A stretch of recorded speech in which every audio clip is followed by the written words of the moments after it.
Hello and welcome to this video about tips to save money. So in this video I wanted to talk about the income that comes into your account, the expenses you have then as well, and then the money you have left over after that to spend on investments and to put into savings as well.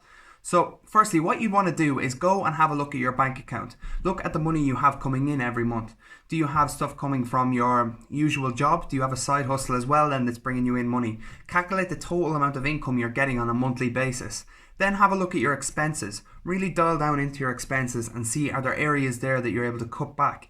Are you going out for food 3 or 4 times a month? Are you able to cut that down to two or three times a month and then put that money into your savings or put it into your investments to be able to build you profits there on the side?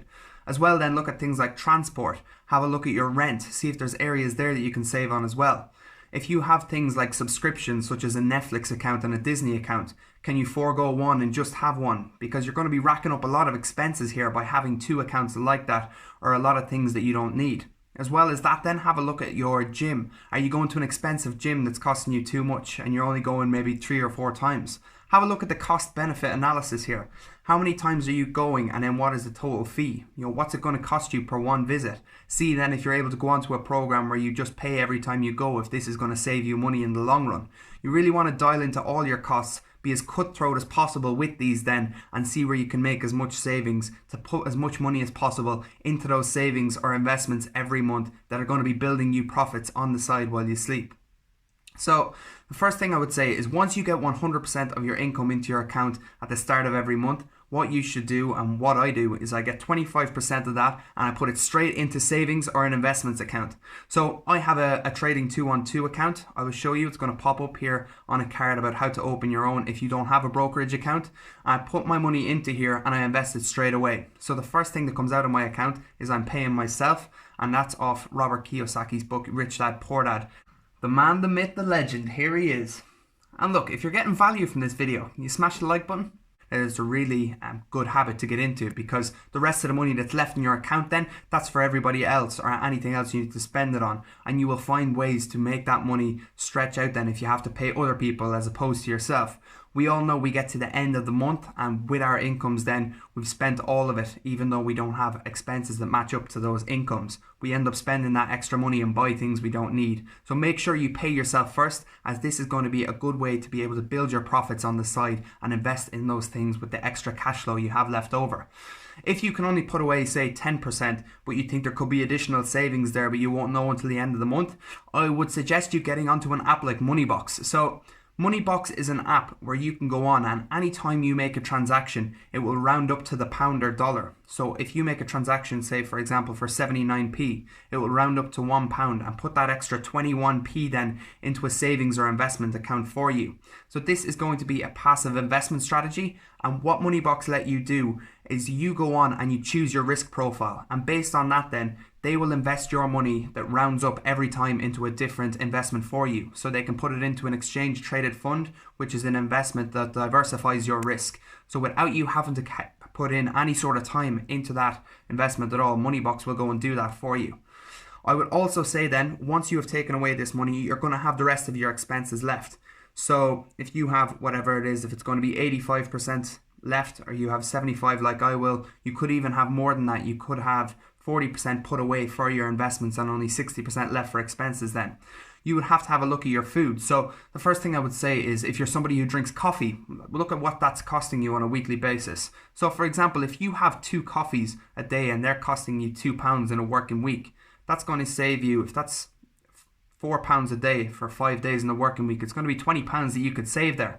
If you get that £20 then, spread it over a year, that's over £1,000. You can get that and put that into your investment or savings account. That can be growing you profits on the side instead then. Go and get yourself something like a coffee flask. Get into the habit of making coffee in the morning and bringing it into work with you. You can use that then and drink it. It's going to save you the money that you would usually spend on coffees. As well as that then, I would say get into batch cooking. So I do this every Sunday night. It's where I go and make a massive batch of food. So it could be a curry or a chili con carne. I'll use 2 of those meals then to eat during the working week for lunch and work. And then another 3, I will put them into containers and I'll freeze them. I could eat them the week after then. On the Monday night then, I'll batch cook again. I'll do another meal that's not the same. And then I will put 3 of those meals into the working week for me and then save 2 for the next week. So that covers you to be able to eat during the working week instead of going out and spending money on eating out in the working week instead. Then the next thing you would want to do is have a look into your house. So are you renting or are you paying a mortgage? Could you remortgage there and save yourself money on that? If you're renting, then could you move in with a partner and split the rent and end up saving yourself a lot of money? Do you have something like a car parking space that you or none of your roommates are using at all? If you can rent out this car parking space to someone who commutes and they could use it, you could make more income off that and then use that to put into your investment account at the end of every month. As well as that, then what I would say is a big tip I've found is dialing into your utilities. So once you get into an apartment or a house, everybody just takes the utility rates that they're charged as a given. Really look at them and look at the different providers. Look at the different competitors and see if you can make a savings there with the different utilities you have to pay for.